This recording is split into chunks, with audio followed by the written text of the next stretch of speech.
পাক পাঞ্জাতন কি? পাক পাঞ্জাতন পাঁচজন, তো পাঁচজনের কার শক্তি কম কার বেশি? পাঁচজনের শক্তি কার কম কার বেশি? কারো কম, বিন্দু মাত্র কম, বিন্দু মাত্র কম নাই, সমান সমান।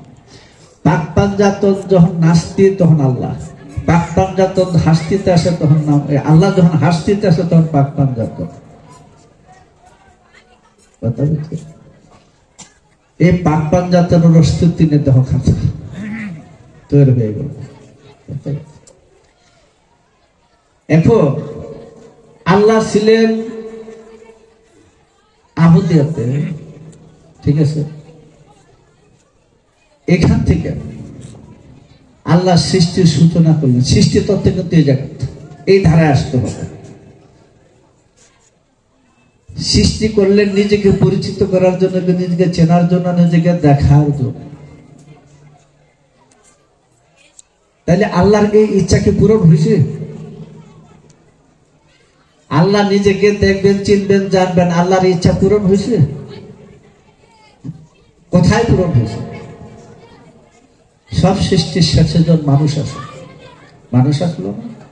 এই মানুষ যখন প্রকাশ করলো, আল্লাহ নিজেকে দেখতে পাইলেন কোন জায়গায়? মানুষ মোহাম্মদ বলে যাকে, আর মানুষ বলে যাকে একটা। মানুষ মোহাম্মদ এক জিনিস, ঠিক আছে? তাহলে আল্লাহ কি করলেন? যখন নিজেকে অদৃশ্য আল্লাহ, মালানা কুসানা বিইলমি আলাইহি বিইলমি ওয়া মা কুননা গায়বি, সূরা ইমরানে বলতেছে, আমি জ্ঞান সহ প্রমাণ করব। জ্ঞান ছাড়া প্রমাণ করা যায়? হ্যাঁ, অজ্ঞানী কিছু প্রমাণ করতাম? আল্লাহর এক নাম কিন্তু আল্লাহু আলিমুন, আছে না? আল্লাহু আলিমুন, আরেক নাম কি? আলী। আলী, আলী ওলি হয়। আলী না থাকলে ওলি হওয়ার সিস্টেম। যখন আল্লাহ সে বলছে আমি জ্ঞান সহ প্রমাণ করব যে আমি অদৃশ্য ছিলাম না, তাহলে তিনি কি? তিনি জ্ঞান সহ প্রমাণ করবে আমি অদৃশ্য ছিলাম না, তাহলে দৃশ্যমান। মুসা নবী তো বলতেছে আরিনি আনজুর ইলাইকা, হে আল্লাহ আমি তোমাকে দেখবো। আল্লাহ আল্লাহ তারা নিয়ে তুমি আমাকে দেখতে পাবে না, কারণ তোমার এই মানবীয় দৃষ্টি দ্বারা আমাকে দেখতে পাবে। মানবীয় চোখটা তাকে দেখা যায়, দেখা যায়। তাহলে আল্লাহ বলেন আমি জ্ঞান সহ প্রমাণ করবো যে আমি অদৃশ্য ছিলাম না, তাহলে তিনি দৃশ্য অদৃশ্য আছেন, তাহলে তিনি দৃশ্য আছেন। সূরা হাদীদ 3 নম্বর আয়াত, আমি আওয়ালে, আমি আখেরে, আমি জাহেরে, আমি বাতেনে। তাহলে আল্লাহ দৃশ্যমানের ভিতরে জাহিরও আছে নাকি? আল্লাহ যখন নিজেকে জাহির করলেন তখন তিনি নিজেকে মানুষ রূপে দেখতে পেলেন। যেদিন তিনি মানুষ রূপে তিনি তাকে দেখতে পেলেন সেদিন বলছেন মা কানা মুহাম্মাদুন আহাদুম মিন রিজালিকুম ওয়ালাকিন রাসূলুল্লাহি ওয়া খাতামান নাবী। সৃষ্টির বিবর্তন শেষ, আর প্রয়োজন নাই। আল্লাহ যা দেখার চাইছেন তা দেখছেন, যা ইচ্ছা ছিল তা ইচ্ছা পূরণ হলো। কোথায় এসে? মানুষের মধ্যে এসে ইচ্ছা পূরণ হয়ে গেল, ঠিক আছে? ওই যে সুফিবাদ তার যে বাদে বলো, এই ধারায় কিন্তু উনি সচ্ছল। খোদাকে শনাক্ত করার জন্য সুফিবাদ বা আধ্যাত্মিকতার যে জিনিসটা, তাহলে দেখা যেতেছে মানুষ আল্লাহ যখন হুয়া জাহিরু, তিনি যখন অদৃশ্য ছিল না, দৃশ্যমান, তাহলে তখন নামটা তার কি? মানুষ। মোহাম্মদ এক কথায়, মানুষের এক নাম মোহাম্মদ, মোহাম্মদের এক নাম মানুষ। দুই পাওয়ালা মানুষ না, কথা দুই পা থাকলে কিন্তু মানুষ না, এটাও মাথায় রাখতে হবে। তাহলে তিনি দৃশ্যমান হইয়া তিনি নাম ধরছেন কি? মোহাম্মদ। যখন অদৃশ্য ছিল তখন নাম ছিল কি? তখন নামটা কি? দৃশ্য হইয়া নাম ধরছে মোহাম্মদ বা মানুষ। আর যখন তিনি দৃশ্য হনে অদৃশ্য ছিলেন, যার আহ্বান দিয়েছেন, তখন নাম ছিল কি? আল্লাহ। আল্লাহ। হ্যাঁ, তাহলে মানুষ আর আল্লাহ কতটুক প্রভেদ? কতটুক প্রভেদ? আল্লাহর কালাম কি শব্দ? আল্লাহর কালাম কি শব্দ? নিঃশব্দ। কালাম নিঃশব্দ ছিল, মতলেক ছিল। নাটক হয়েছে কোথায়? মোহাম্মদ সাল্লাল্লাহু আলাইহি ওয়াসাল্লামের জবানে, মানুষের জবানে, তাই না? এখানে তিনি কালাম নাটক করছেন। তাহলে এই জিনিসটা বোঝা দরকার। এখন আমি ঈমান আনবো কার কাছে? আল্লাহর কাছে না মানুষের কাছে? আমি মানুষ বলতে কিন্তু মোহাম্মদ সাল্লাল্লাহু আলাইহি ওয়াসাল্লামকে বুঝাই। কার কাছে ঈমান আনবো? আমি দেখবো কাকে? আমি ঈমান আনবো কার কাছে? মোহাম্মদের কাছে। আমি দেখবো কাকে? মোহাম্মদ। আবার রূপ নকশা কার কাছে? মোহাম্মদ সাল্লাল্লাহু আলাইহি ওয়াসাল্লামের কাছে, তাই না? তাই তো বললেন, আল্লাহ বলেন নিঃশব্দ কালামে বলেন। আল্লাহর কালাম তো নিঃশব্দ, তাই বলতেছে কুলিন কুনতুম তুহিব্বুনাল্লাহ ফাত্তাবিউনি ইউহিব্বুকুমুল্লাহু ওয়া ইয়াগফির লাকুম যুনুবাকুম আল্লাহু গাফুরুর রাহিম। সূরা ইমরান 31 নম্বর আয়াত। কি বলেন? আপনি বলে দেন। আল্লাহ বলে না, নাকি আল্লাহ বলেন?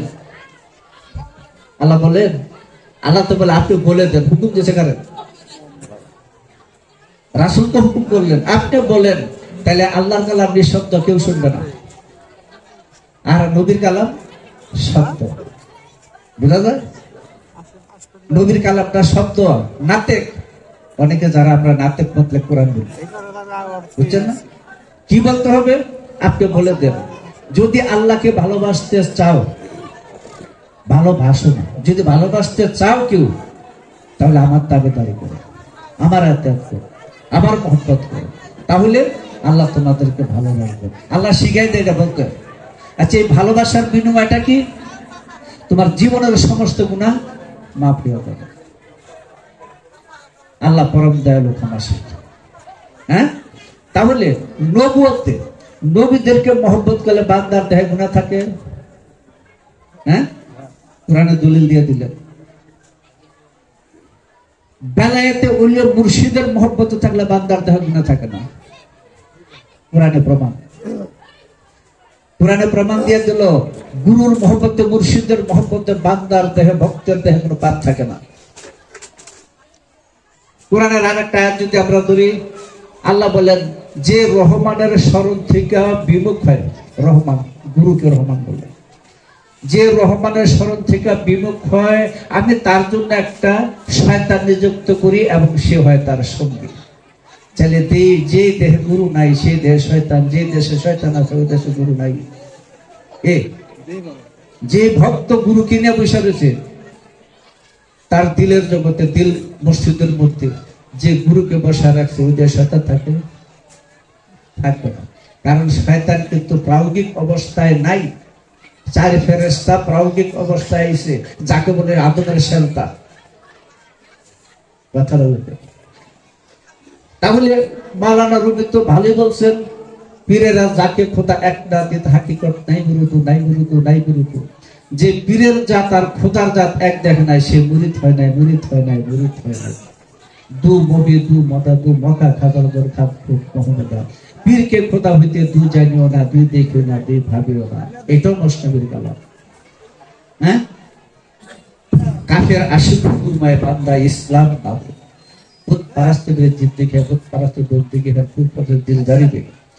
আমি প্রেমের কাফের, ইসলামের বান্দা নই।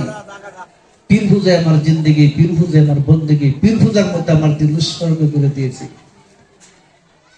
বুয়ালি সাকলন্দর তার দেওয়ানের বুয়ালিতে বলছে। তাহলে এই মুর্শিদের প্রতি এত জোর কেন? আল্লাহ এবং আল্লাহ মানুষের মধ্যে অভেদ দেখাইতেছে কেন? এই মুর্শিদই একমাত্র। আমি বলি, যদি আমি আল্লাহর নাম জপি, ঠিক আছে, তার চেয়ে বেশি ভালো হলো গুরুর নাম জপা। ওইটা আমি দেখছি, ওইটা আমি চিনছি, ওইটার প্রতি আমার মহব্বত সৃষ্টি হয়েছে নাকি, ওইখানে আমি ঈমান আনছি। আমি আল্লাহর প্রতি বিশ্বাস করি, এই রেডিমেড ইমানে কাম হইতো না, ও কাম হইতো না, এটা ইমিটেশন, এরা কোন ইমানদারি না। কারণ কোরআন কিন্তু আল্লাহ জানাই দিয়েছেন, এই যে মানুষ আর আল্লাহর একটা নিগুড় সম্পর্ক, এই সম্পর্কটা বুঝের দিকে আরো বলছেন কোরআনের মধ্যে সূরা ইউনূসের 100 নম্বর আয়াত। বলছেন কোন মানুষের সাধ্য নাই, ক্ষমতা নাই, শক্তি নাই আল্লাহর অনুমতি ছাড়া ঈমান আনা। ঈমান আনতে কি লাগবে? আল্লাহর অনুমতি লাগবে। এই বিষয়টা যে বিবেক জ্ঞান করেন, আল্লাহ তারা শাস্তি দিবে। কথা হচ্ছে। আর সূরা ফাতহার মধ্যে কি বলছেন? প্রথম অংশটা ইন্নাল্লাযীনা ইউবাইয়ুনাকা ইন্নামা ইউবাইয়ুনাল্লাহা ইয়াদুল্লাহি ফাওকা আইদিহিম। বুঝছেন না?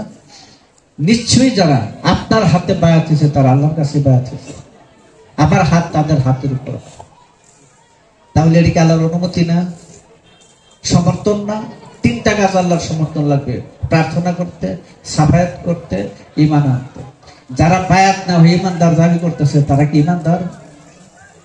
আল্লাহর অনুমতি বেশি? হ্যাঁ, নেই, ওরা ঈমানদারই না। এরা কি কখনো ঈমানকে চোখে দেখছে? ঈমান যদি চোখে দেখতে হয়, একজন মুর্শিদকে দেখতে পারে, ও স্বয়ং নিজে ঈমান, ও স্বয়ং নিজে ঈমান। কাজে ঈমান কিন্তু না দেখে আনা যায়, ঈমান না দেখে আনা যায়। হ্যাঁ, ঈমান তো না দেখে আনা যায় না। মানুষের সাথে এমন একটা নিগুড় সম্পর্ক, তাই তো আল্লাহ বলছেন হাদিস কুরসিতে। এই হাদিসটা গাউসুল বাকর ফির আব্দুল কাদের জিলানী, আল্লাহ হাসান আল হোসেন আল বাগদাদি, তিনি তার সিরুল আসসারকে বলেছে। আগে অনেক কিতাবই আছে, সেটা হলো আল ইনসানু সিররি ওয়া আনা সিররু। মানুষ আমার গোপন ভেদ, আমি মানুষের গোপন। আচ্ছা, মানুষ আমার গোপন ভেদ একটা ভালো, তাহলে মানুষের মধ্যে আল্লাহকে রহস্য, আল্লাহ রহস্য মানুষের মধ্যে আছে, আমিও মানুষের রহস্য, তাহলে তো সমান সমান এগুলো বুঝা যায় না?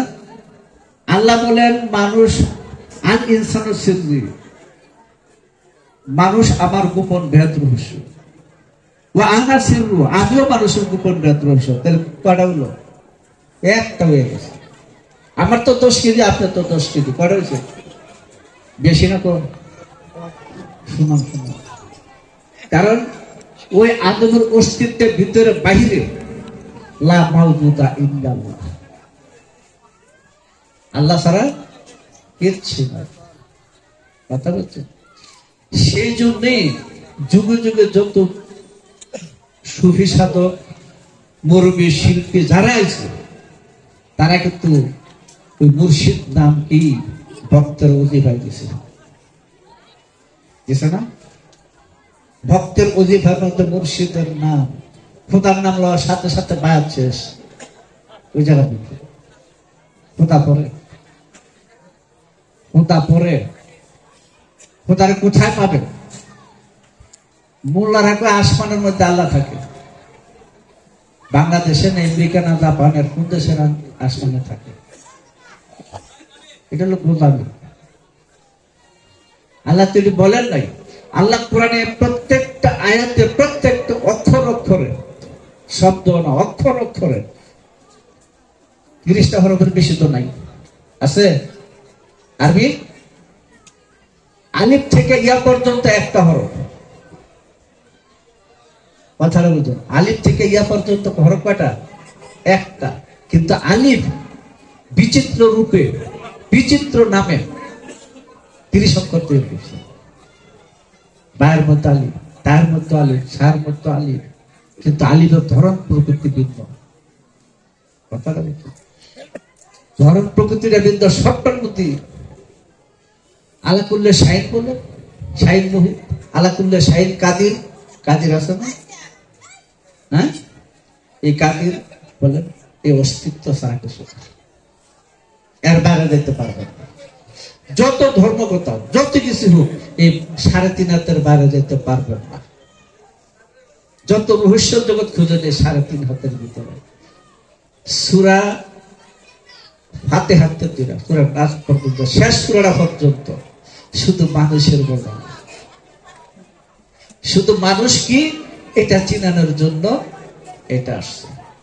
এই 23 বছর খন্ড খন্ড করে কোরআন নাযিল হয়েছে শুধু মানুষটা কিনা চিনানোর জন্য। ওই সেই রহস্য জগতের দৃষ্টিতে এই মাওলা আলী বলছেন, মান আরাফা নাফসাহু ফাকাত আরাফা রাব্বাহু। যে তার নিজ নফসকে চিনছে সে তার রবকে চিনছে। কিন্তু যখন চিনছে তখন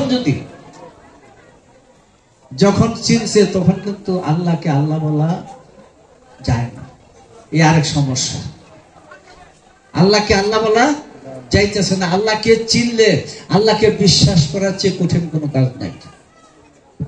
না জানে না চিনলে বহু কথাই বলা যায়, এটা শয়তানও করতেছে, কম করে না, আমার তো বেশি লোক। তাই খাজা গরিবে নওয়াজ আল্লাহকে প্রশ্ন করছেন, আমি বলেছি হে আল্লাহ তুমি কোন বাহানায় পর্দার আড়ালে? আল্লাহ বলেন তোমার এই অস্তিত্বটাই আমার পর্দা আর তুমি আমার বাহানা। বুঝছি কি কিছু?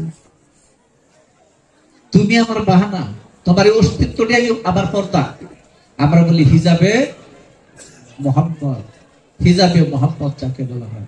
আল্লাহ ওয়াজিবুল ওজুদ ধারণ করে হিজাবে মোহাম্মদী মধ্যে এসে ভক্তের দ্বারে উপস্থিত। বুঝা যায়? হ্যাঁ, ভক্তের ধারে উপস্থিত।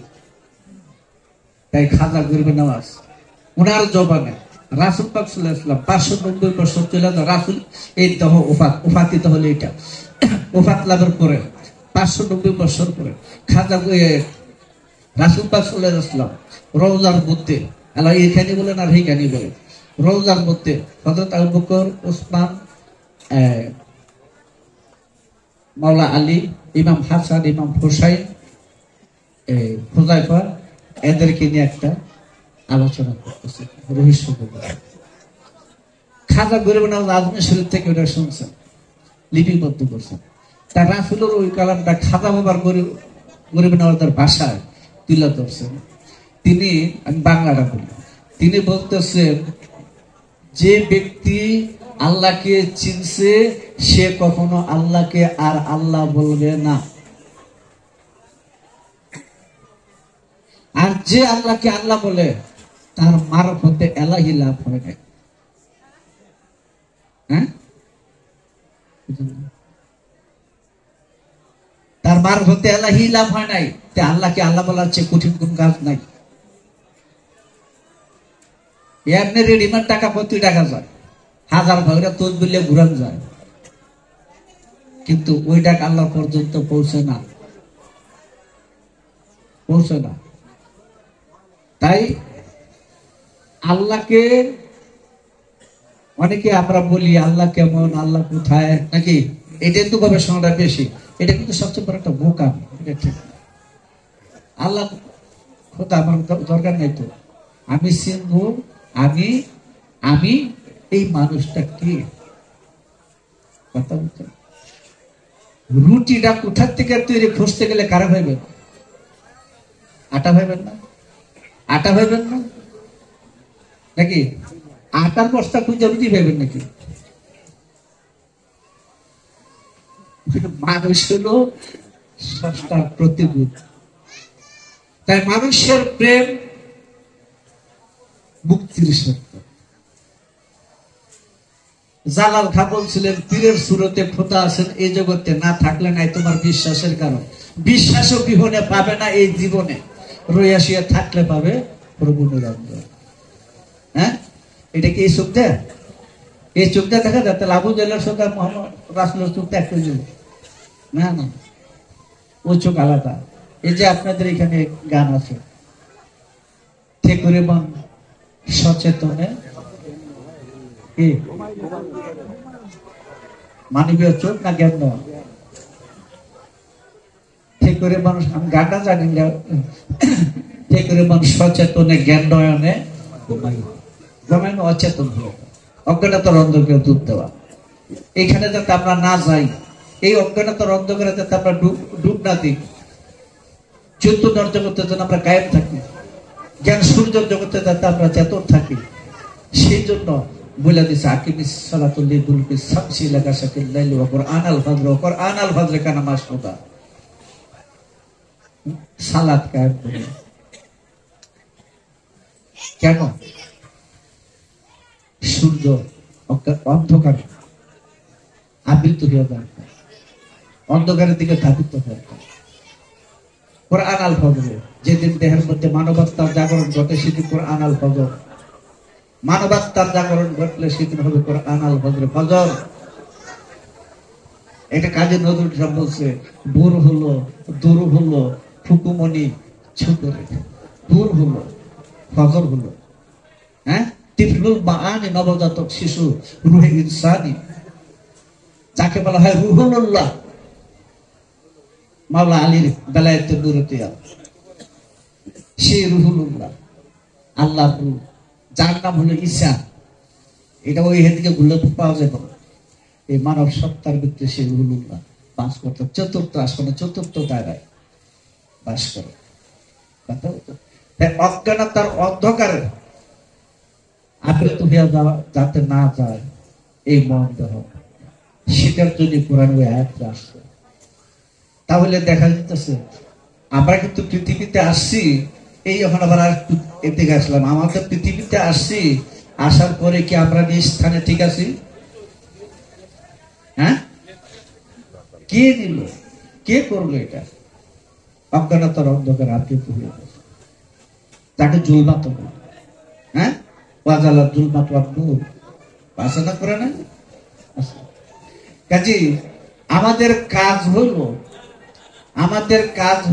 আমাদের এই যে বাহিরের সুরত মানব সুরত নাকি, কিন্তু ভিতরে সিরাতটা কি ঠিক আছে? স্বভাবটা ঠিক আছে? সুরতের সাথে মিলে আছে? হ্যাঁ, নাই। আমি আমাকে হারাই ফেলছি, পুরানা তারা ইমান আনবে না। সেই হারানো আমিকে আমি আমার মুর্শিদের কাছে জ্ঞান খুঁজতে গেছি। তিনি আমাকে এমন কিছু জ্ঞান দান করবেন, এমন কিছু কর্ম দিবেন, যে কর্মের বিনিময়ে, যে জ্ঞানের বিনিময়ে আমি আমাকে ফিরে পাবো। বুঝা যায়? আমি যে আমাকে হারাই ফেলছি এটার নাম পাপ, আমি আমাকে ফিরে পাওয়ার নাম সওয়াব। কথা বলছে, এই আমি আমাকে হারাইছি অজ্ঞানতার অন্ধকারের ভিতরে, এখানে বহু কিছু, হিংসা কিনা, অহংকার, নফসে আম্মার বা পশু আত্মার যত গুণ খাইছে, এই পর্দা উন্মোচন করে না করা পর্যন্ত আমি আমাকে ফিরে পাইতেছি। যেদিন আমি আমাকে ফিরে পাবো সেদিন হবে ঈদ পুনর্মিলন, আমি আমাকে ফিরে পাওয়ার আনন্দ। বুঝলেন? আধ্যাত্মিক বা সুবি সাধক যারা আছে তারা কিন্তু এই শিক্ষাটা নিয়ে আগে যেতেছে।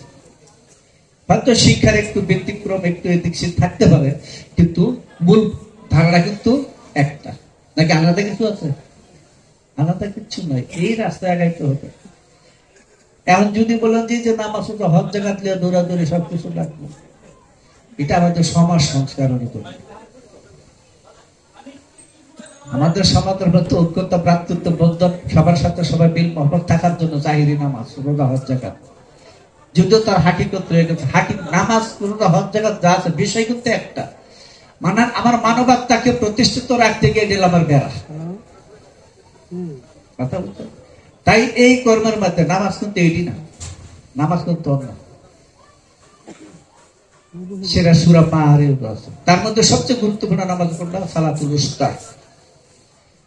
সালাতুল উস্তা, যেখান থেকে আমলনামা তৈরি হয়, সবচেয়ে গুরুত্বপূর্ণ। এটা পড়া করি না, কায়েম করার উপর, এটা কি করতে হবে?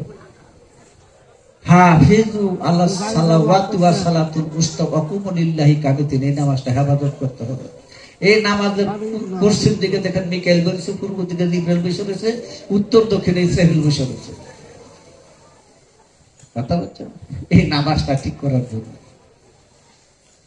যাক, এই যে আমরা আবৃত হয়ে গেলাম বিভিন্ন অজ্ঞানতার অন্ধকারের ভিতরে, এখন আমি আমাকে হারাইয়া দুইটা শব্দ হয়েছে, আমি তুমি, হয়েছে না?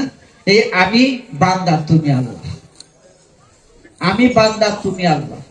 এই যখন আমি সত্তাটা বিলীন হয়ে যায়, আমার জীব সত্তার আমিত্বজন বিলীন হয়ে যায়, তখন আর কয়টা আমি থাকে? একটা থাকে না? তখন তো একটা সত্তা থাকে, আমি। ওই আমি হলো চিরস্থায়ী।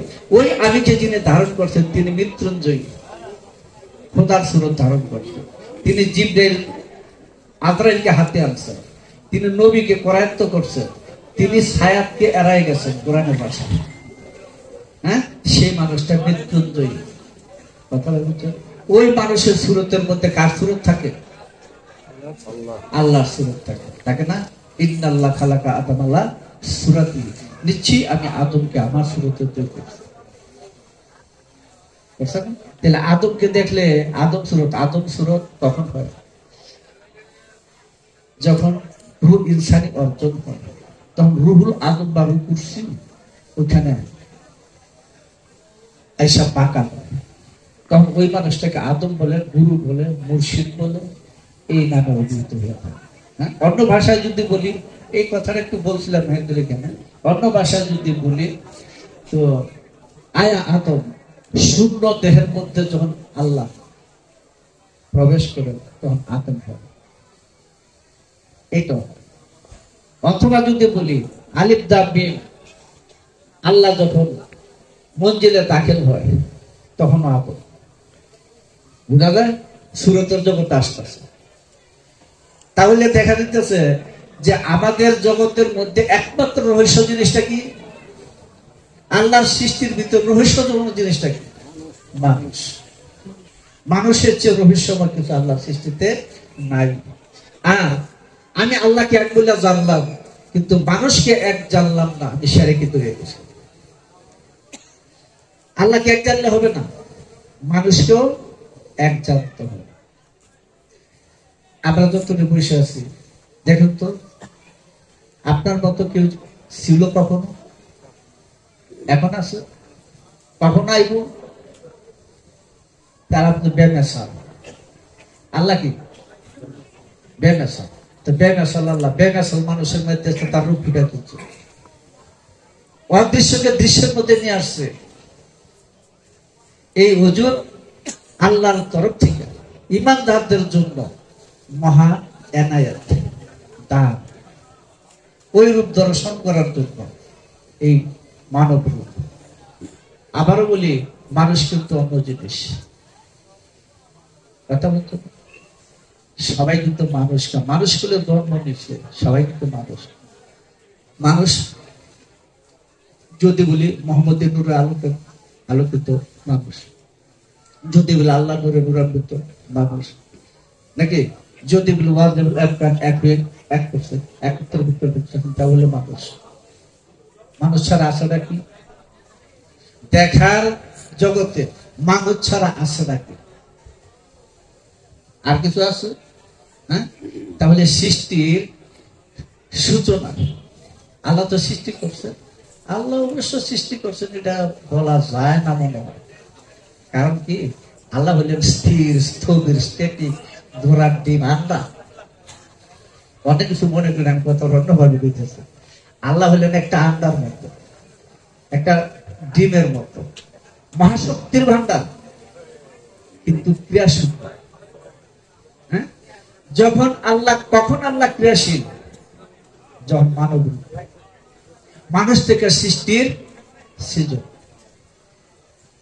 মানুষ সৃষ্টিকর্তা, খালে কি না স্রষ্টা ঘর। অন্য ভাষায় বলি, নবীতে আশ্রয় করে আল্লাহ আসে না, আসে না? নবীতে আশ্রয় করে আল্লাহ আসে না, নবীকে সামনে দেয় আল্লাহ নিজে সৃষ্টি করে। কথা হচ্ছে, তাহলে আমরা এই যে মানব সমাজ আছে, হিন্দু, বৌদ্ধ, মুসলমান, খ্রিস্টান, বলি না, আমরা বলি না ধর্ম কটা? ধর্ম তো একটা, ধর্ম 360টা, এগুলো 12,000। ধর্ম একটাই। এই যে আমরা হিন্দু, বৌদ্ধ, খ্রিস্টান, মুসলমান, ইহুদি, নাসারার জন্য শাস্তি ইত্যাদি ধর্মের দোহাই দিতেছি, যাক আমরা মানুষের তো দিতেছি, মানুষের দিতেছি না। এই মানুষের আদি ঠিকানা কি দুই? এক। তাহলে আমাদের একটু লক্ষ্য করার বিষয়, আমরা কিন্তু নিজেকে ওখানে হারাই ফেলছি। দুইটা পর্দা হয়ে, একটা পর্দা হয়ে গেছে, একলা রাখছি আমি, একলা রাখছি তুমি, রাখছি না? এই পর্দাটুকু নফসে আমার পর্দাটুকু যদি উন্মোচন হয়ে যায়, ঠিক হয়ে যায়, শুদ্ধ হয়ে যায়, তখন রুহের শক্তি নফসের মাধ্যমে আসে, সেই নফসের মাধ্যমে তহজমিনে পড়ে। হ্যাঁ, ওই তখন কিন্তু আর আল্লাহ নামে আছে মর্দানে খোদা করে খোদা না বাসত, ওয়ালাকেন খোদা জুদা না বাসত। মানুষকে খোদা করে, মানুষ খোদা নয়, কিন্তু মানুষ থেকে খোদা আলাদা নয়। কি রুটিকে আটাকে, রুটি কিন্তু আটা নয়, কিন্তু রুটির থেকে আটা আলাদা নয়।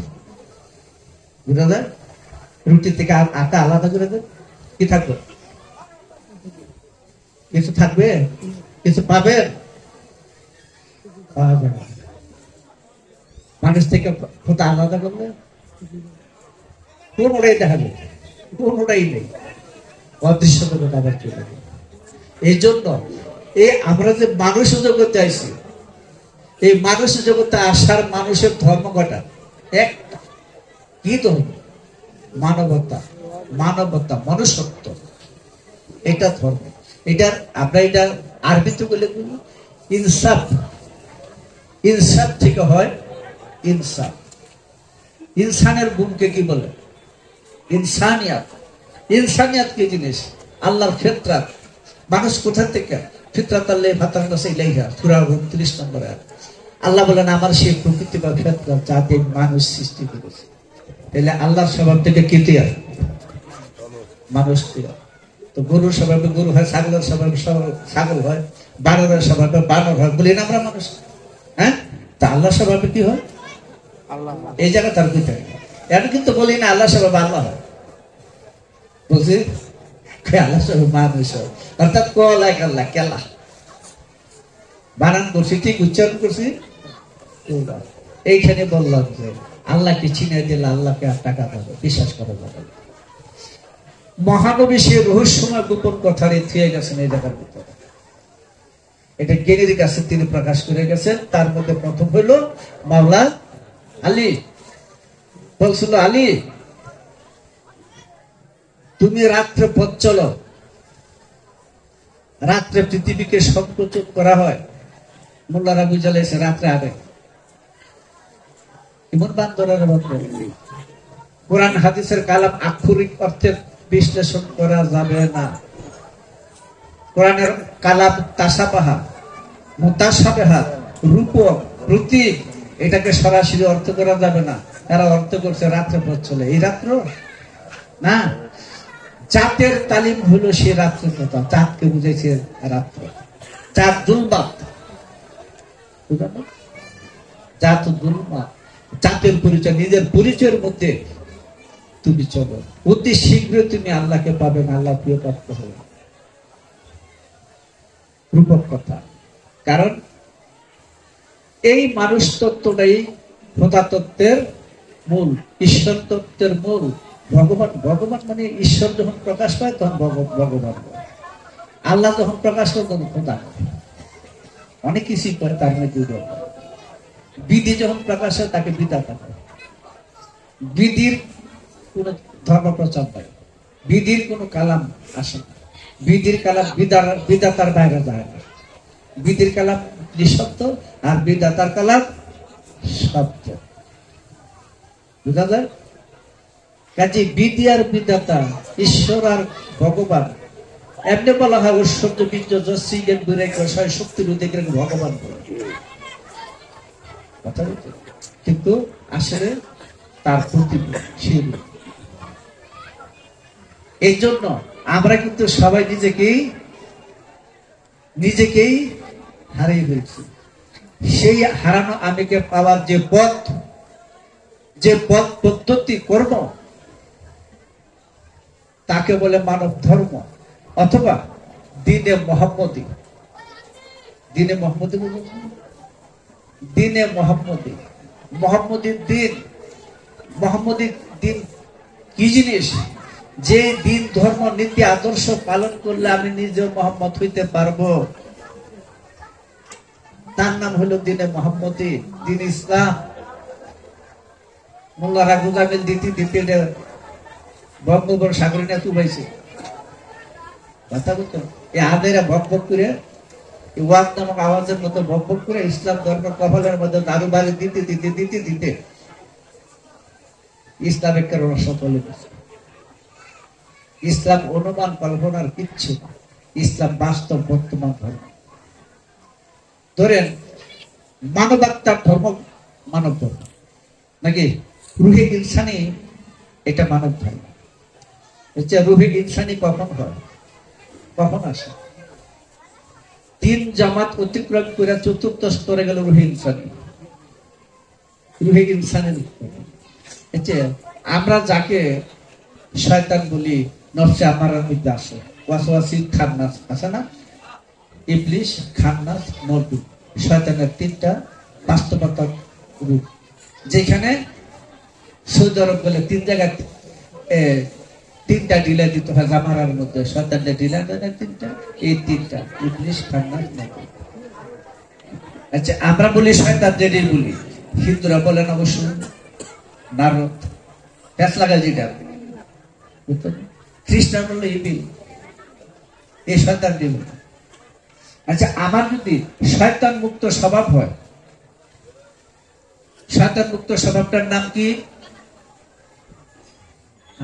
ইয়া আইয়ুহান নাফসুল মুতমাইন্না, হ্যাঁ ঠিক না? আচ্ছা, এটা তো শয়তান মুক্ত স্বভাব। শয়তান কোথায়? শয়তান কাকে বশীভূত? শয়তান তো প্রয়োগহীন, আর আমি তাকে প্রয়োগশীল আছি, তখন আমি মুসলমান। এই জায়গার মধ্যে দেখা যেত শয়তান মুক্ত স্বভাব যার, সেই ব্যক্তি হলো মুসলমান, সে হলো জান্নাতি। ওই আয়াতটা আছে।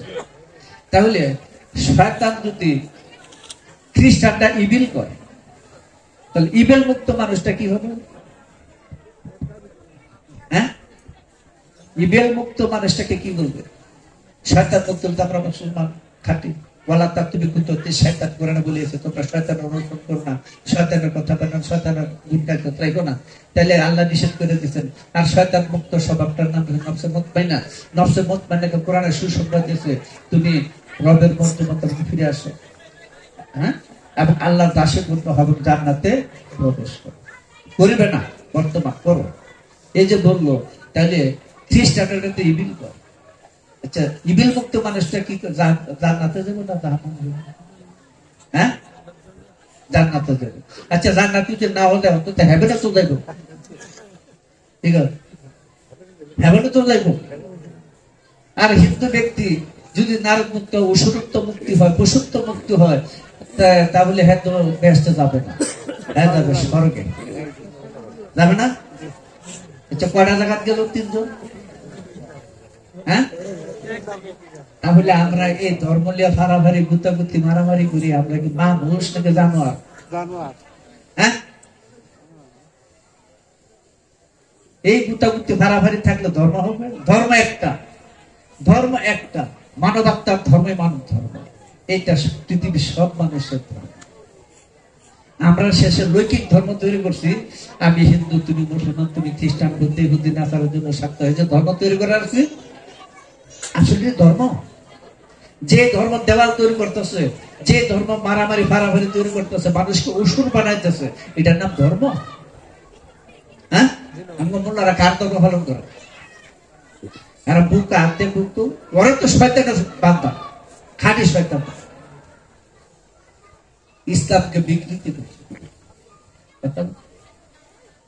একটা জাতির ধর্ম বুঝাই দিচ্ছে। ইসলামকে একটা জাতির ধর্ম মানে হিন্দু, বৌদ্ধ, খ্রিস্টান, মুসলমান একটা জাতের ধর্ম না? সব মানুষের ধর্ম। সব মানুষের ধর্ম যদি হয়ে থাকে, তাদের ভাষা যেটা বলে ওইটা মুক্ত হলে তারা খাঁটি হিন্দু, খাঁটি বৌদ্ধ, খাঁটি খ্রিস্টান, খাঁটি মুসলমান। কয়টা ধর্ম হলো? একটা। হ্যাঁ, এই এক মানবাত্মা, মানব ধর্ম। আমার মানবাত্মার মানব ধর্ম লাভ করছি নাকি না পশুর দেহ? মানবাত্মার মানব দেহ, এই মানবাত্মার মানব দেহ আমি হারাইতেছি। হ্যাঁ, কিভাবে হারাইতেছি?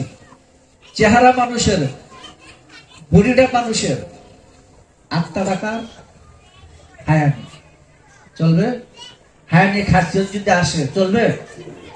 হ্যাঁ, তাহলে এই হায়ানি আত্মার ভিতরে যত রকমের গুণ খাসিয়ত আছে, যেদিন আমার এটা হলো শেষ আশ্রম, শেষ বিশ্রাম করার জায়গা, এই মানব দেহটা হলো আমার শেষ বিশ্রাম করার জায়গা, চিরস্থায়ী হওয়ার জায়গা, মুক্তি পাওয়ার জায়গা, মৃত্যুঞ্জয়ী হওয়ার জায়গা এই মানব দেহটা। এই মানব দেহের মধ্যে আগে ধরে রাখি পশুর আচরণ, বুঝছি না?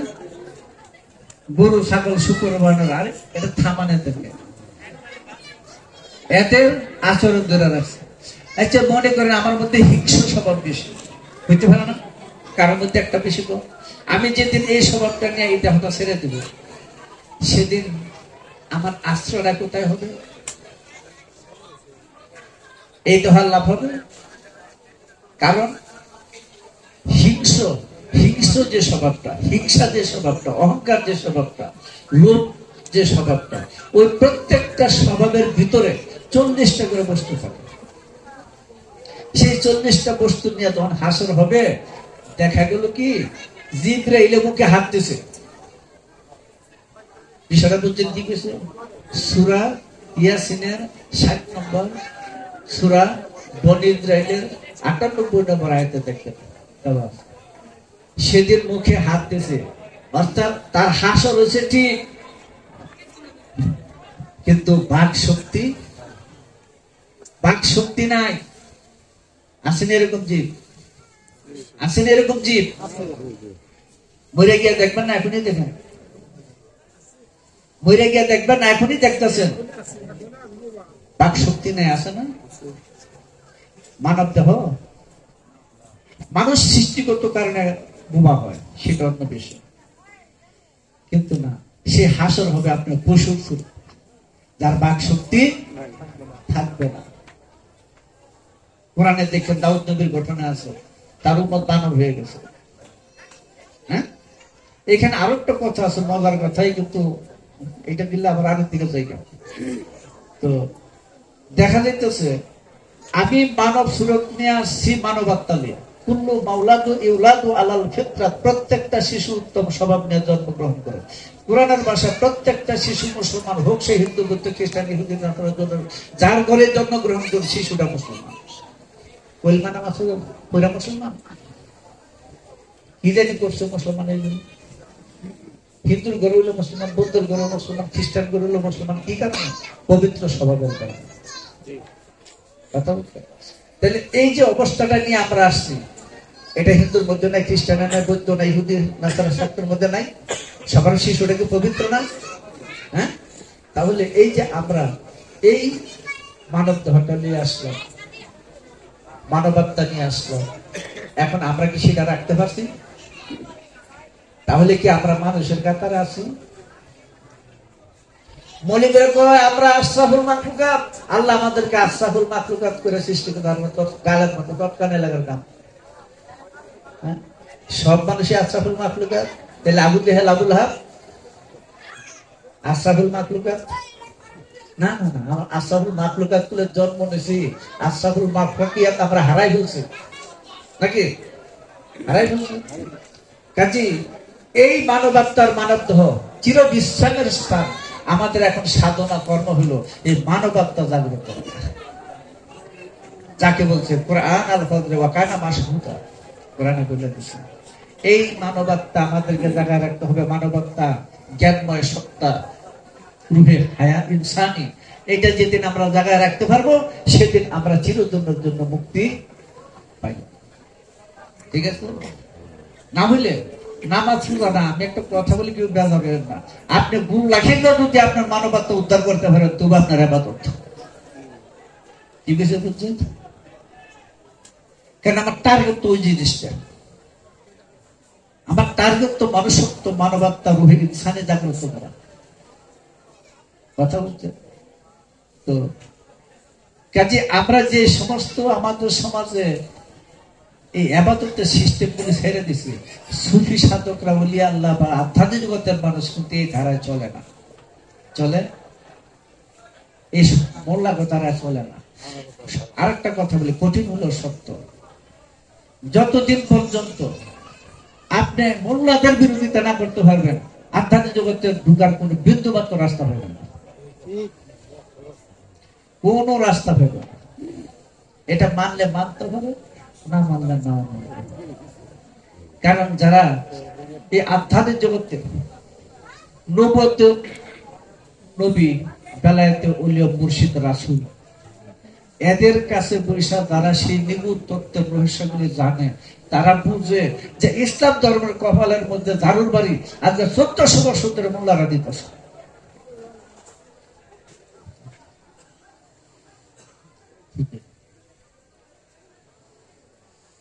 কারণ আগেও বলছি, মানুষটা কি এটা চিনানোর জন্য 23 বছর কোরআন নাযিল হয়েছে, বুঝছেন? 23 বছর কোরআন নাযিল হয়েছে শুধু মানুষটাকে চিনানোর জন্য। কিন্তু কোরআনে কিন্তু একটা কথা কয়ে দিছে, খন্ড খন্ড করে 23 বছর কোরআন নাযিল হয়েছে। আবার কোরআনে আমার আল্লাহ কইতেছেন যে আমার কোরআনকে খণ্ডন করছে, অবশ্যই আমি হাসরের দিন তার কৈফিয়ত লাভ করবে। সূরা তারিখের 4 নম্বর কথা বলতে। তাহলে আবার কোন কোরআন খণ্ডন হলো? ও আবার কোন কোরআন? এক কোরআন তো খন্ড খন্ড করে 23 বছর নাযিল করছে, এটা কোরআনে লেখা রাখছে। আবার এই কোরআনে লিখতেছে আমার কোরআন যে খণ্ডন করছে আর কৈফিয়ত লাভ করবে, মানে আর মানব জগৎ সুরত কিছু থাকবে। ওটা কোন কোরআন ছিল? মানুষ কোরআন, ইনসান কোরআন। আমি ইনসানিয়ত হারাই দিচ্ছি। হ্যাঁ, ওই ইনসান কোরআন তো অনেক রকমের, আসমানি কোরআন আছে, গঞ্জমুখী কোরআন আছে, লৌহ মাহমুদ কোরআন আছে, ইনসান কোরআন আছে, মতলেক কোরআন আছে, নাতেক কোরআন আছে, সব মিলে উজুদ কোরআন আছে।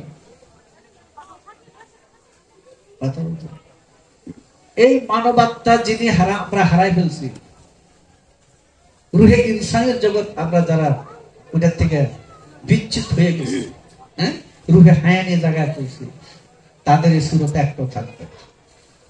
এই জন্য এদেরকে বলা হয় জালিম। জালিম কেন বলে? জালিম কি জিনিস? স্থানচ্যুত হইয়া দেওয়া। রব্বানা সালামনা আনফুসানা বলে না, হে আমাদের রব, আমাদের নফসের প্রতি জুলুম করছে নাকি? জুলুম কি? স্থানচ্যুত হইয়া দেওয়া, নিজ জায়গার থেকে সরে দেওয়া। কি সরে গেছে? মানবতা সরাই দিয়া পশু আত্মায় দাঁড় করাইছে, এটার নাম জুলুম। বুঝা গেছে? জুলুমকারীরা কোনোদিন মুক্তি পাবে না।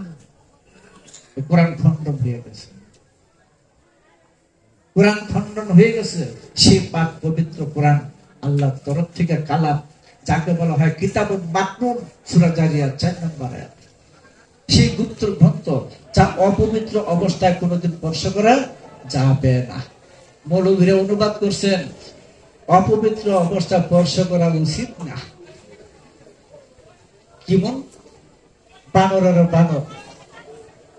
এটার অর্থ হলো একজন হিন্দু ধরে নিল, একটা খ্রিস্টান ধরে নিল, অপবিত্র ধরে নিল, তখন হ্যাঁ জবাব দেবে কি? তাই নির্ধারিত কথাটাকে, প্রটেস্ট্যান্ট বাক্যটাকে তারা সহজ করে দিয়েছে, ধরা উচিত না। ধরে লেছে আর ধরা উচিত না। কিন্তু আসলে কথা হলো, পৃথিবীর সমস্ত মানুষ চেষ্টা করে ওই কিতাব স্পর্শ করতে পারবে না অপবিত্র অবস্থায়। হ্যাঁ, ওটা কিতাব লৌহ মাহফুজের কিতাব। যারা পীর মুর্শিদ হবে তারা ওই কিতাব পাঠ করবে, তারা ওই কিতাব পাঠ করবে, কাগজের কোরআন করবে না। বললো সমস্যা নাই। এক জিনিস খেয়াল করে দেখেন, গাড়ির ঘোড়ার আগে যদি গাড়ি যায়, কেমন যাইব রে? ঘোড়ার আগে গাড়ি দিছে, যাইব? এটা তো কোনোদিনই যেত না। কথা ছিল আগে তুমি কোরআন শিখো, নূরের কোরআনটা আগে তুমি পাঠ করো, তুমি তোমাকে খুঁজে কোরআনের মধ্যে পাবে, পাবো না? তুমি ওই কোরআনের মধ্যে তুমি নিজেকে পাবে।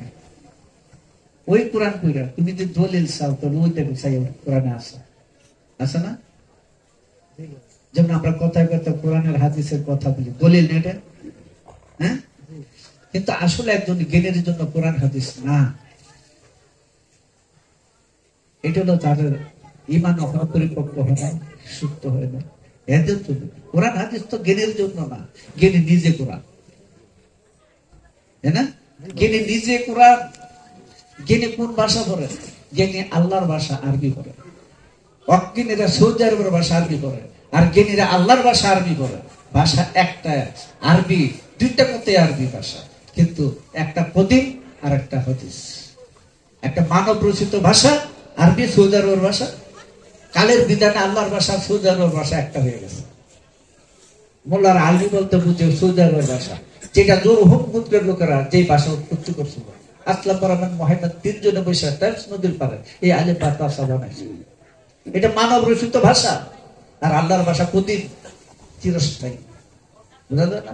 ওই ভাষা যে, ওই ভাষাটা যে শুদ্ধ করতে পারবে না, এর নিশ্চিত মানব সুরত থাকবে না।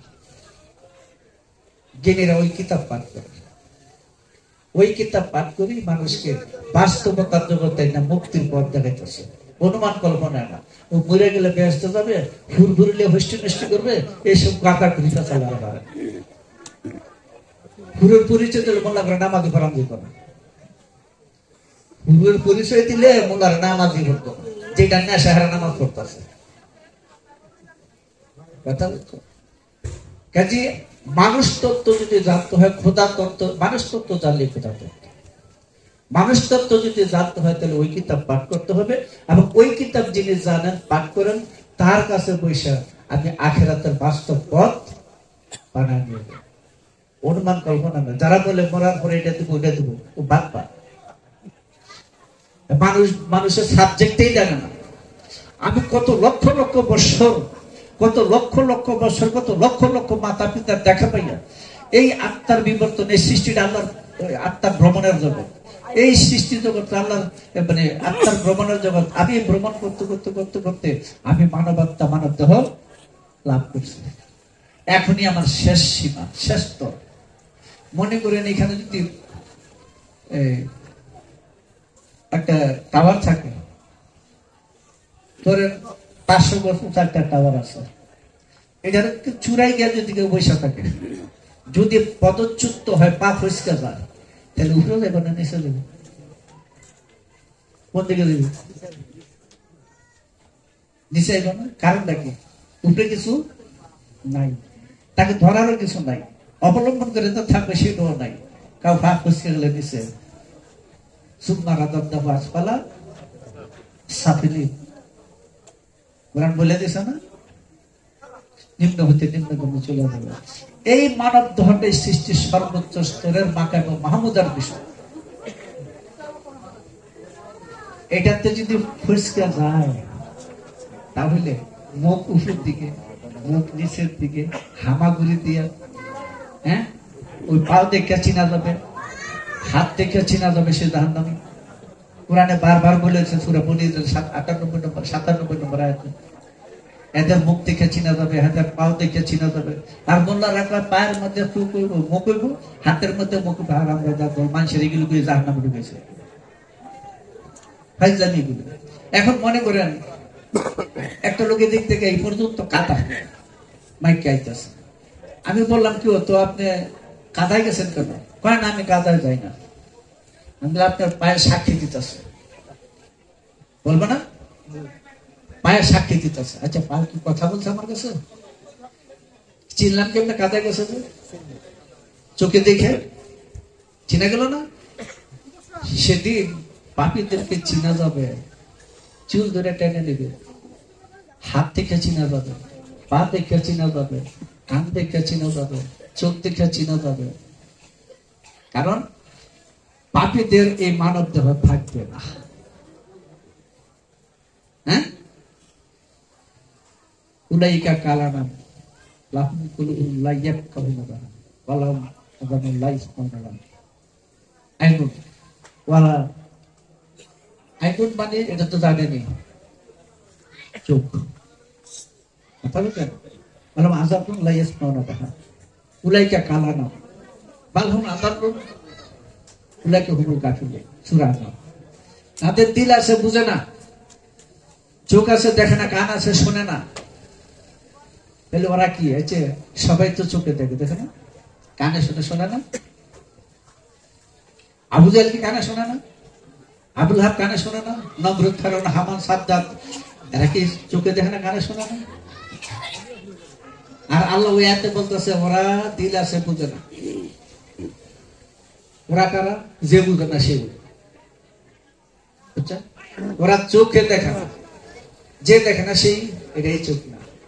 আর একটা চোখ আছে, হ্যাঁ, ওদের কান আছে, কান আছে শোনে না। এরা কেমন হবে এই লোকগুলো?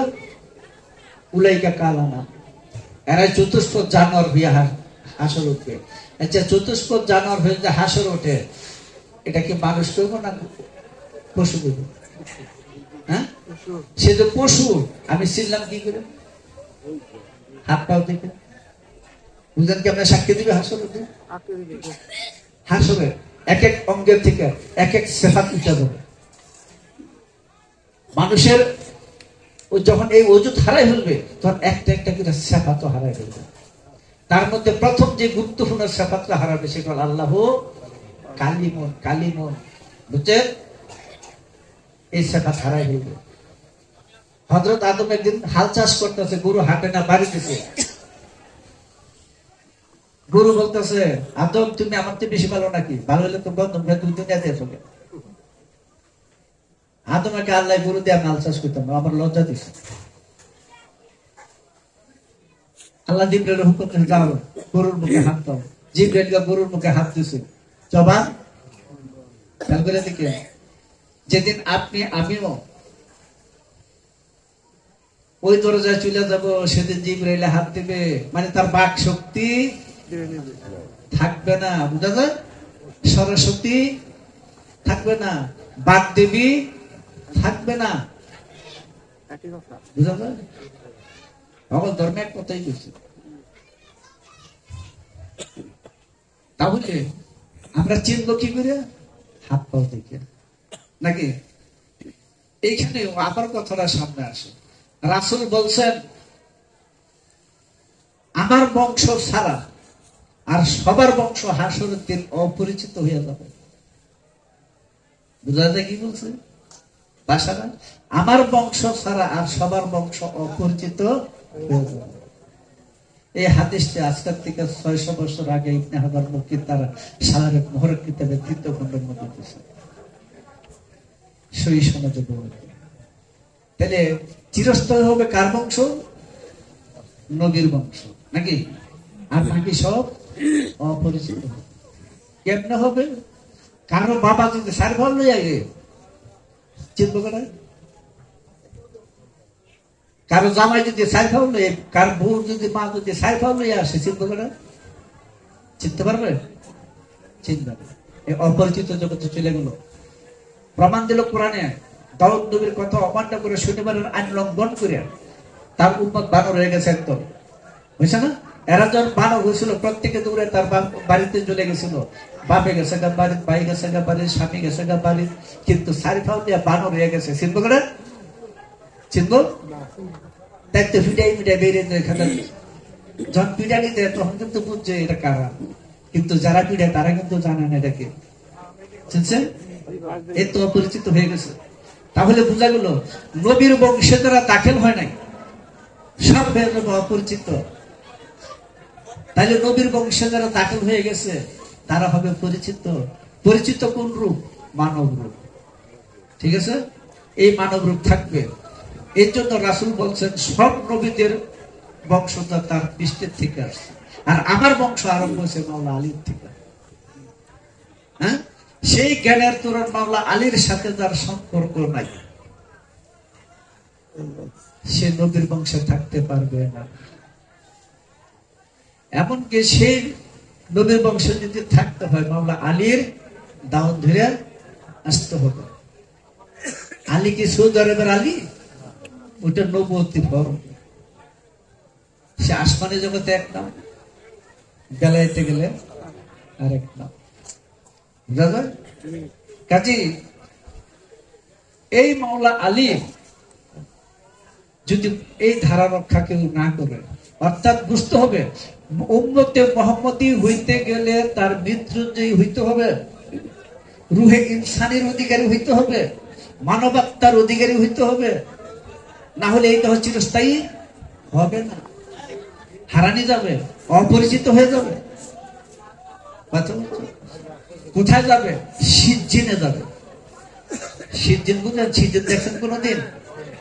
সিজ্জিন কোনদিন দেখছেন? দেখেন নাই? মানব দেহটা বাদ দিলে আর সব সিজ্জিন, মানব সুরত বাদ দিলে আর সব সিজ্জিন। কাজে অনুমান কিছু নাই, সব আপনার সামনে দেখেন, আসেনি?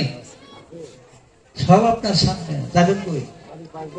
হ্যাঁ, বাবাই গেছে কই, মাই গেছে কই, সামনে আছে, চোখ নেই দেখে না, চোখ নেই দেখে না। আর যদি কোন সন্তান কামেল হয়ে ওঠে, বাবা মার একটা সত্তা ওইখানে মুক্তি দেয়, কারণ এই অস্তিত্বটা বাবা মার থেকে একটা সত্তা মুক্তি দেয়। ইব্রাহিম নবী, আদর ব্রাহ্মণের ছেলে ইব্রাহিম নবী, আদর ব্রাহ্মণের তার মা, ইব্রাহিম নবীর মাধ্যমে একটা সত্তা মুক্তি। কাজে যদি নবীর বংশ দাখিল না হয়, তাহলে সেই মানুষটা হয়ে যাবে অপরিচিত।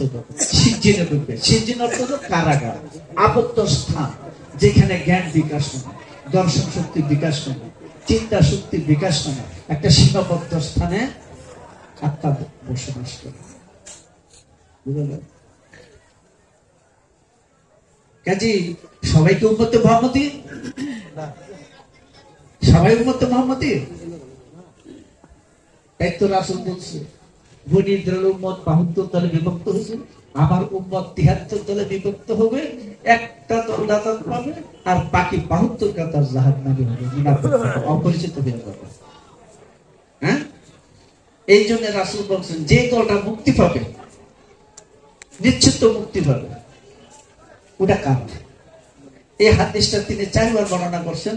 শেষবারের মতো আখেরি শনিবার দিন দুহরাতের মধ্যবর্তী সময় খুব করার পরে ১০০ লক্ষ মুসলমান হাজিদের সামনে তিনি হাদিসটা বর্ণনা করছিলেন যে আমি তোমাদের মধ্যে ২টা জিনিস রেখে গেলাম, এই ২টা জিনিস যদি তোমরা আঁকড়ায় ধরো, তাহলে কখনো, কথাটা বলছে এখানে, কখনো তোমরা পথভ্রষ্ট হবে না।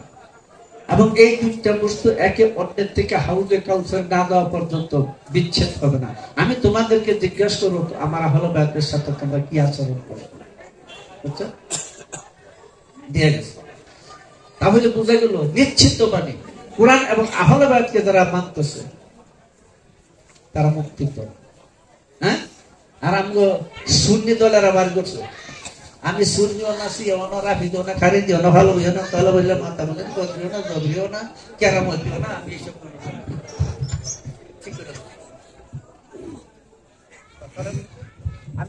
আল্লাহ রাসূলের নির্দেশের আহলে বায়াতের অনুসারে নাকি কথাটা বলছে।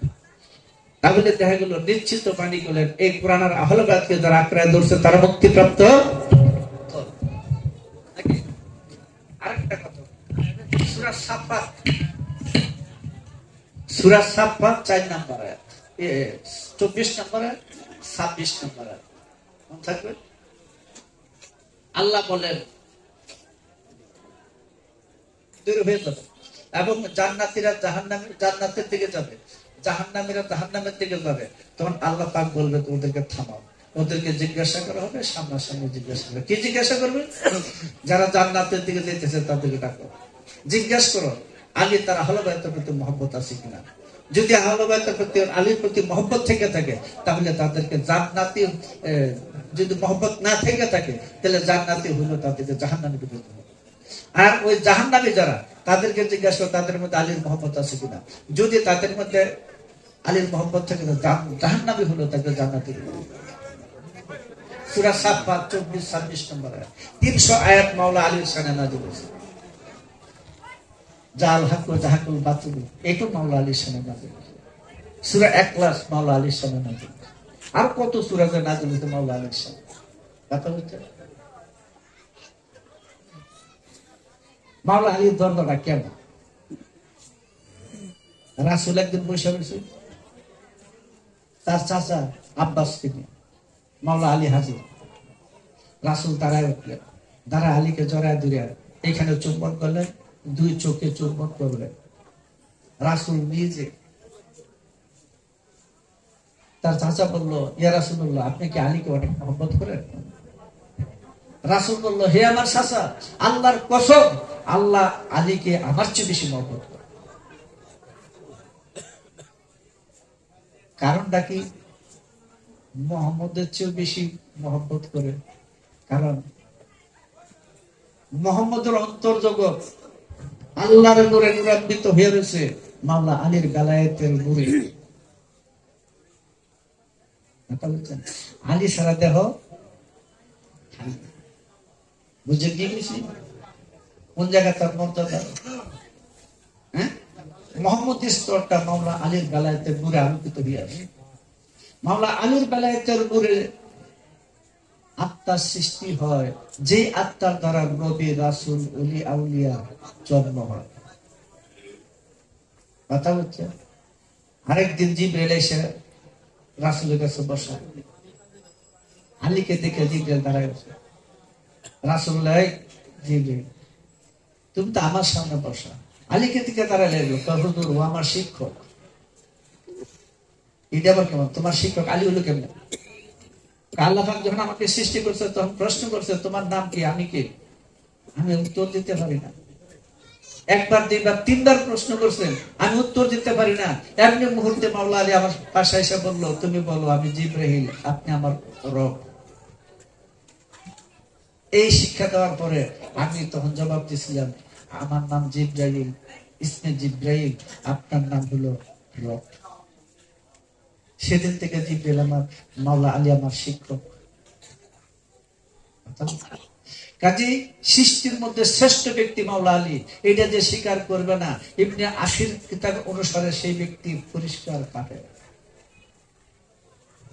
ইবনে আসির কিতাবের মধ্যে দ্বিতীয় খণ্ড সূরা ফাতিহা শ্লোক, সূরা ফাতিহা কত আগে? সূরা ইখলাস। সূরা ইখলাসটা হলো মানুষের জীবনের সাধনার শেষ সূরা। মানুষের জীবনের সাধনার শেষ সূরা ইখলাস। খালেস শব্দ থেকে ইখলাস আছে, পবিত্র, খাঁটি, পিওর। বুঝতে?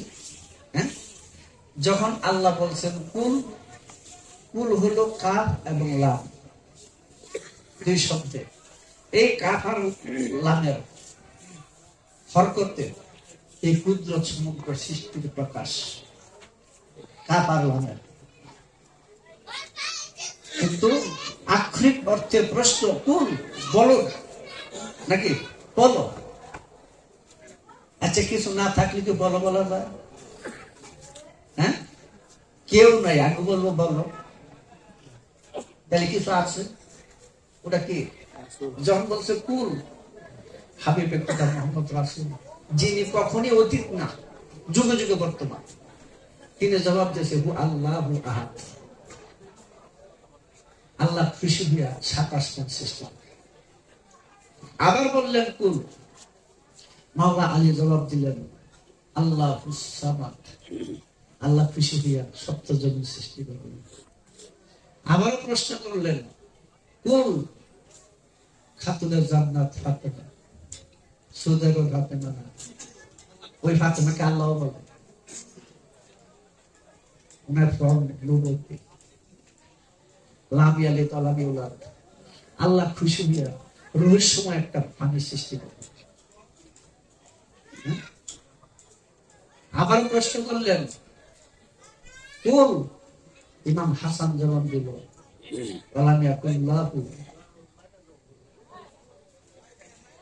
আবার বলল কুল, হোসেন জবাব দিল, কুফুয়ান আহাদ।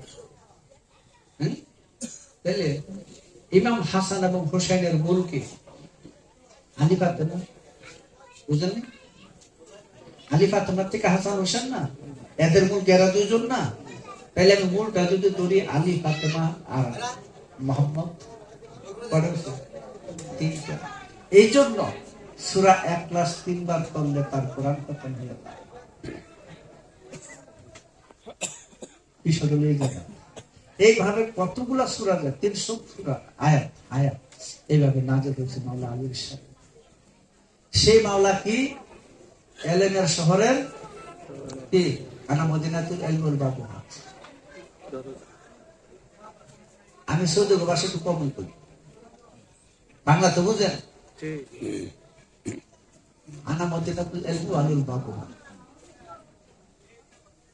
আমি এলেমের শহর, আলী তার দরবার। মাওলা আলীর সাথে যার সম্পর্ক নাই, যে তরিকার সম্পর্ক নাই, ওটা কোনো তরিকাই না, ওটা নবীর জ্ঞান নাই। মাওলা আলীর সাথে যার তরিকার যুগ নাই, ও তরিকার জ্ঞানই নেই। যেমন হযরত আবু বকর থেকে যে নকশবন্দিয়া মজার দিকে, এটা একটা ভূতাবিল তরিকা, ওটার মধ্যে কোন তালিম নেই, ওটা সে রহস্যের মতো কোনো এলেম না। তারা তাসকে দরজা, তাসকে নফসের দরজা গিয়ে উনি হয়, তালিমের দরজা দিতে পারে। এই জন্য হাদিস নিয়ে আলোচনা করলে অন্যতম হয়ে যায়। এই যে মূল কথাটা, মূল কথাটা হলো এই সমস্ত রহস্যের মূল হলে পাকপাঞ্জত মানব দেহ না, আলাদা কথা। পাকপাঞ্জত মানব দেহ, আদম পাঞ্জাতনের খাসা দিকে, ওইখান থেকে তিনি মুক্তি পেলেন। আল্লাহুম্মা ইন্নী আসআলুকা, বাহককে মোহাম্মদ আলী ফাতেমা হাসান হোসেন পাতাও বলেন, এই কথা বলে আদম মুক্তি হয়। এটা তো মুখের কথা না, এটা কর্ম, তাই না? কর্মের মাধ্যমে। কাজে আমাদের কাজটা হলো একজন মুর্শিদের অনুগত হইয়া তার প্রতি পূর্ণ ভয় ভক্তি বিশ্বাস স্থাপন করে ওই নামে থাকো, ওই নাম যত এদিকে না কারো সব। তিনি বলছিলেন না, ওই নাম ভুল করলে যাবিরে মারা, করবিরে বিষম। কোন নাম? আল্লাহ নাম। শয়তান তো আল্লাহ নাম মুখে তো কোনোদিন ছাড়ে না। আল্লাহ নাম তো শয়তান কোনোদিনই মুখে তো ছাড়ে না।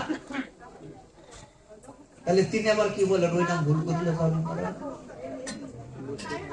আমার মুর্শিদ বলে, মুর্শিদ নাম নিয়ে ভক্তদের মন করে তো ভাবনা কেন যাবে যদি মাসুদ দর্শনে আল্লাহর আশা করে বসো আল্লাহর দেন না, বসো আল্লাহর দেন স্থির স্থবির স্টেটিক। আল্লাহ তো ক্রিয়া শূন্য, এর গাইলে দেখি তার প্রশ্ন বললি, তুমি নিত্যের নিত্যানন্দ, রাধে গোবিন্দ বললে হাজার ভালো মন্দ, নাই খুশি বেজার ঠাকুর, তোমার কি পূজায় আছে আর ঠাকুর, তোমার কি পূজায় আছে আর। দাস ঠাকুরের গান। শেষ কথাটা, বিশেষজ্ঞ ভঞ্জনাদি মালায়া বর্তন, এই সমস্ত পাগলের খেলা, মাতালের কীর্তন। তবে যদি স্বভাবের ঊর্ধ্বে উঠে তাহার, তবে প্রকৃত উদ্ধার, নইলে দ্বিজ দাস কই আবার, 84,000 ঠাকুর, তোমার কি পূজায় আছে আর। ভালো বলছে না? হ্যাঁ, ভালো বলছে। আমি জানি না, মাঝে মাঝে কি শুনে শুনে কি আর কি। দেখ, কথাগুলো সুন্দর, ভালো। আবু ফকির বলছে, মুর্শিদ নাম যার দিতে পারা তার বড় একটি জায়গা। আমি করে দেখলাম কত ঝড় তুফানে আমার মুর্শিদ চান সামনে খারাপ। সবাই তো একটা কথাই বলে গেছে, তাই বলি কোরআনের ভাষায় হারত পারুক ইসমে আদম হারাইছিল।